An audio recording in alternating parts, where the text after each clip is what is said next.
राधे राधे दोस्तों, कैसे हो आप सब। आशा करती हूँ कि आप सब अच्छे होंगे। आज की वीडियो में बात की जाएगी सोशल साइंस एनसीईआरटी पॉलिटिक्स के चैप्टर 5 के बारे में।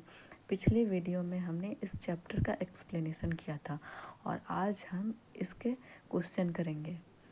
चैप्टर का नाम है गांव का प्रशासन। ज़मीन को नापना और इसका रिकॉर्ड रखना किसका काम होता है। ज़मीन को नापना और उसका रिकॉर्ड रखना पटवारी का मुख्य काम होता है। पटवारी का मुख्य काम क्या होता है।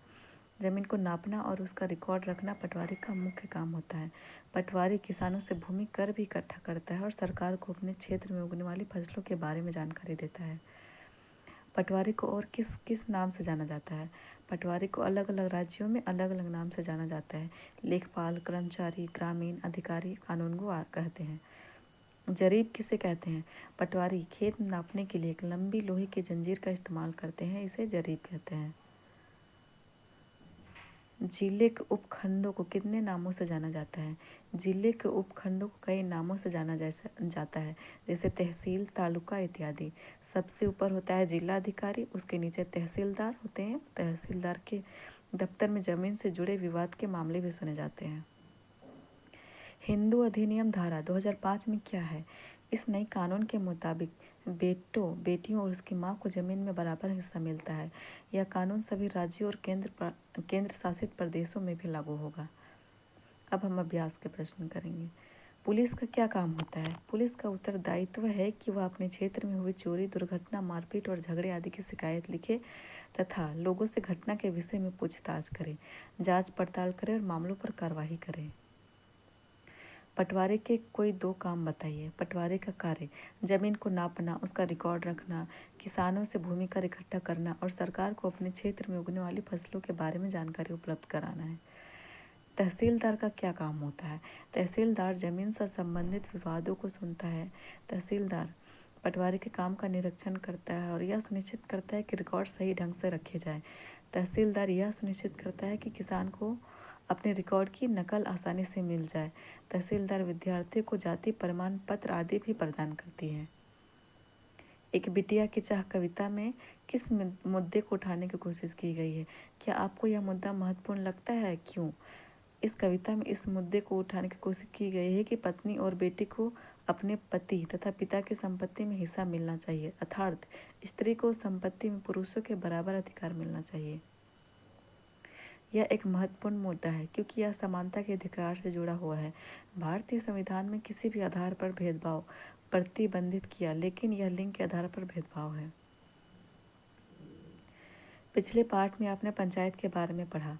पंचायत और पटवारी का काम एक दूसरे से कैसे जुड़ा हुआ है। पंचायत गांव के विकास के लिए योजनाएं बनाती है तथा उन्हें लागू करती है। पटवारी गांव के किसानों के खेतों की जानकारी रखता है। पंचायत गांव की समस्याओं को दूर करने का कार्य करती है। ये समस्याएं किसानों के खेतों से जुड़ी हुई भी हो सकती है। इस प्रकार पंचायत और पटवारी दोनों ही एक स्तर पर रहकर काम करते हैं। किसी पुलिस थाने जाइए और पता कीजिए कि यातायात नियंत्रण, अपराध रोकने और कानून व्यवस्था बनाए रखने के लिए पुलिस क्या करती है।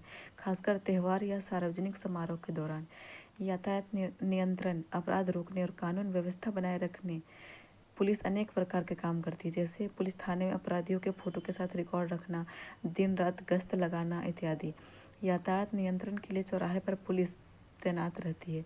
जगह जगह पर यातायात पुलिस वाहनों की गति की जांच करती रहती है। वाहन चालकों को सड़क यातायात के नियमों की जानकारी देने के लिए सड़क सुरक्षा सप्ताह मनाती है। सार्वजनिक समारोह के अवसर पर पुलिस जवानों की संख्या बढ़ा दी जाती है।